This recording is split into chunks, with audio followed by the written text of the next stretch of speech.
tamuntu numwe arampamagara ampe pike n'umushoferi ariko ku munsi wa gatatu barampamagaye ndakora no ku munsi wa gatanu narakoze nejo bambwiye kari je nzokora ivyo rero vya pike sivyo mbankomeje ibintu vya pike nivyo maze kugerako nivyo maze gukora kuri wewe ubona umenga ni igitangaza nyuma y'umwaka ni igitangaza gose sasa rero jewe sigomba pike igitangaza nkeneye kunyongi wawe mana ndamusengeye iyi mikoshi bari baramusize ko ituma ataronkana pike turayihanaguye mu izina rya Yesu ahubwo uhereye isaha uku kwezi azoshinga intahe anyongeyewe mu izina rya Yesu amen.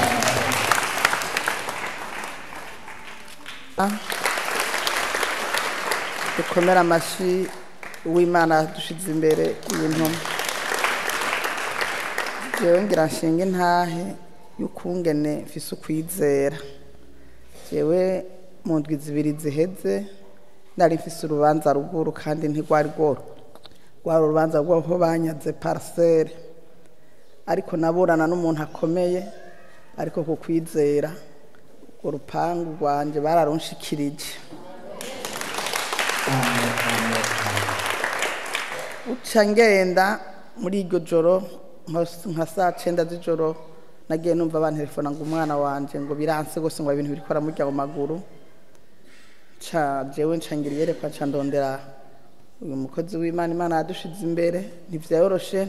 nashoboye kumuronka mugaje amaye na 9 muronka acarambira ati munyarukana hano kwishengero saa 11:30 naringeze hano ni mutimuzanye ndabashimiye cyane banamusengeye Theogene na Jamali baramusengeye biragenda neza barambwira ati ni mitego bari bateze wewe ndababwira ati mugabo cengira nduge bavuga ati duga nta kibazo mu buzima abantu turaronka baduca intege harimo umusenzi umwe dusenga hano ndabimubwiye kumwe biri kuko ari umubanye avuga ati ntugende hajya aho yera ndababwira ati Jeff sukwizera ko amavuta yo kwanduwa Imana Joseph ndagenda mu izina rya Yesu naraduze Imana twasenze ikaguha kuvuga utavuga waraboze naraboze haleluya ubuzima bwaraparanganye waronze warapfuye ubukaba mbona wabaye umujene yoreka kugusubiza n'urupango kwe yoreka kukuzurira umwana wawe nawe ubwawe warataba ubu utanasenga mweswe wowe usenga ugakubita n'ibisigo ego hanyuma jewe ngeze ruguru amajwi barantelefona ngo wa mwana byase tugatumujane kwa muganga ngo bare bamutera inshinge mu maguru navuga ati ndabahakaniye nubundi mu mavuta y'umwungere uwo ntimumujane kwa muganga arakira bantu b'Imana nagarutse umwana yakize ibyo ndabishimira Imana amen amen ikindi no shimira Imana jewe ndi muri famille ya gatatu je sinari bwigere ngenda muri serire n'umunsi n'umwe ejo mwe wari warabo niyaka yose maze muri repantas naharura ko ndi muri famille atana kimwe je nkora akazi ka restaurant nkataha saa 9 numva ndushe nashika nkaryama nkasanga abandi bose bavuye muri serire rero ici Imana kungera Imana yampamagaye baraturarika ati abantu bose bataja mu nama amaresitora barugara ngo ingwara zateye ndagenda ndicisha kutuzi caduhura n'umusenzi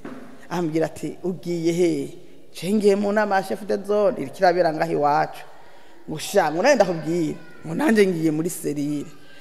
bantu b'Imana nagiye numva Imana nkatisha ati nanje ngiye kwitaba ubusumba byose aho n'abana b'abantu ndashimiye Imana ibintu byahavugiwe nari narahomvye muntu ari ngaha ataja muri serire yarahomvye amavuta yo ngaha araturemesha tugasirimba tugatazira je ndashimiye Imana gose kwejo je narengeye muri serire kandi Imana izeshoboze ubuzima bwanje sinzoze nigere nibagera kuja muri serire kwa kandi nanje mpagaze nshima Imana mwiyandwi yahera Imana yarandinze inzoka yagiringe hanyuma irandindira ntabara bukeye umugabo wanje agenda muri dushe n'ubundi bahurirayo n'inzoka n'ubundi aratabagwa hanyuma rero n'ubundi shima Imana ejo ukuguru kwarafashe kuguma kuranja sinahagarara hagara umenga mpagaze ku icumu ariko numva mponyora neza aho shikiye ngaho Imana nishima. Amen. Mukomera amashimana. Mukomera amashi umwungere wacu. Amananje nagaze ngashima Imana kubyo Imana yarinkoreye. Nukuri nari mwibarabara imodoka ziranzira ndije nyene. Nukuri abantu bose barakomye induru ngo imodoka irangonze. Kandi yari kirazi inyuma zanje sinabona honje. Ariko navuze ati hari jambo umwungere ava ngo harukundi. Nanjye naciye mvuga ati harukundi imodoka iramenya hica kuko ndazi nacingira. Ko nari mu mavuta y'Imana. Nukuri iminsi mwibuke ko turiko turakura impemo y'iki y'amasanganya n'urupfu n'ibimazi nk'uku kwezi kwa 10 iyo nayo ni ntahe mu zina rya Yesu. Yesu nashimwe. Hari umuntu anjegereje ni ideni none uyu munsi n'umunsi wo kuriha ideni ry'Imana. Jewe nanje nafise umuntu yanjigije nari ndamufitiye ideni ku muntu yasekundiha. Jeje navuga nti kubera ko ari umunsi wo kuriha ideni ry'Imana reka nanje nihebe. Je kwa Mungu mfata amayose nari mfise ntihari menshi kandi ntihari make je navuga nti reka nanje ndondabide yanje ko ryo kwishuba ayo mayace ndayatanga yose bukeye ryadiri ryanje bararindishe kandi yacandishana n'indishaka babaro Yesu ashimwe cyane. Mumfashe dukomere Imana amashi. Kumena amashini mwongere wacu. Je mpagaze ngaha nshima Imana kukwera umutwaro twari twazanye muri wa mutwaro mwongera tubwiye ati twandike Imana yarawishuye. Ayimfise umwana w'umuhungu yavuye ino yivye ikinga acaragenda turamurondera turamubura haheze amezi 3 tutamubona natwaza kwa mwongere avuga ati umwana wanyu arahari ikadusenga Imana inyuma y'indwi azoba yabonetse. Hanyuma bukeye hari kwa gatanu bukeye kwa gatandatu tumwumva ko ari muri Tanzania. Tumaze kumwumva yaciye aza acashikira kwa inakuru ruguru agumaho ko yabandanije yiba adutelefona atubwira ati umwana wanyu yivye ariko ibyo yiba byose ntiyabirya yaguma afatwa. Akiba na inakuru akamubaza ati none kuguma wiba we bikugendera gute ngo je nanje ngo nsanga vyanshikiye ngo atavyonse. Rero byari hiyo mwiyondwe heze kwa gatanu nyine wacadugana amazi asengeye ngaha amaze kuyashikana ruguru aramubwira ati akira amazi yanwe aramubwira n'amajambo avuga amaze kuyavuga acara bukeye mu gatondo yaciye byuka avuga ati je rero ngiye kurondera ishengero ya Pandasi ahantu numvise bayugurura nzi gusenga. Gaciye buca acaragenda amaze kugenda kugira aho hantu ararondera urushengero ararubura amaze kurubura barahura n'undi asenga muri Pandasi aramubwira ati naho uri kurondera urushengero aya masaha ntibaraza igikorane kiza gutangura mu masaha 8. Hanyuma ati ngo dusubire inyuma naje ndaza kuza maze kugenda barasubira inyuma mu nyuma barasubirayo basubiyeyo niho bahashika barasenga yarakijijwe ubameze neza kubera amaze gushikayo barabwiye ati taha ngo yaje sintaha ngo ndafise ingorane sinotaha muhira acara arayo nyina kuruna nyina wiwe acaga ati rero yaraye kwiba uno munsi turahumiwe ntituronkaho tuja.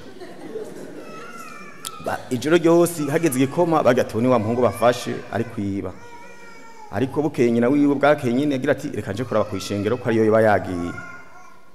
Bukeye aca musangayo baramubaza ati none uwo mwana n'uwi wawe atego ateje twamubwiye ati atahe kubera abaja kure abari bo baguma ngaha baja hafi batahe. Aranka ati jewe mfise ingorane mfise ikibazo abavyeyi barampevye none sinshobora gutaha rero nyina wiwe aciravuga ati ko ubu rero amaze gute ubu mu ncamake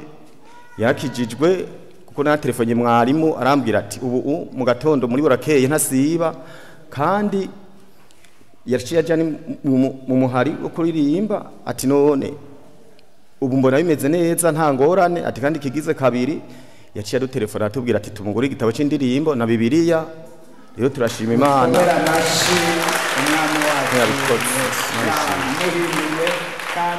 Imana ku gitangaza yakunkoreye naragwaye ndamanuka ngenda ndagwarira mu modoka ari mvuye Matana ariko nshitse ino abasenzi barambwira baransengera birahera rero nje naje gusaba abasenzi baje bamfashe gusenga bampa ubushobozi bwo gusenga nawe usenge kugira ngo nanje nze ndakubita abarozi basha no muhira biveyo abarozi bakuveko ariko urumva warakize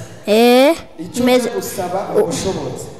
ubu meze neza ndagenda neza ariko abumvise ugusenga kwanje Imana bahezagira none nk'ubu Imana ibonye umuntu uruntu rw'urugabo runini n'urukobwa n'urugore ruraho Imana yakoreye ikintu ntikivuge akana nkako kagahaguruka kakaza kagashima ko kakize kagasaba n'ubushobozi uraho ariko Mana ya ndumiwe cha ucuza hajya uhere ko tuguhugwa bushobozi ni wewe kwa tutonda hari ushire ku burindi basha ucujaye tuguhugwa bushobozi usavye kandi Imana yo mwijuru iguhugwa bushobozi hanyuma abona avuze ko ashaka ubushobozi nawe ngo ahasha abo barozi bamuzengereje kuva Matana arinda kuzino nawe ubadugire no kuri kose ariko Mana yo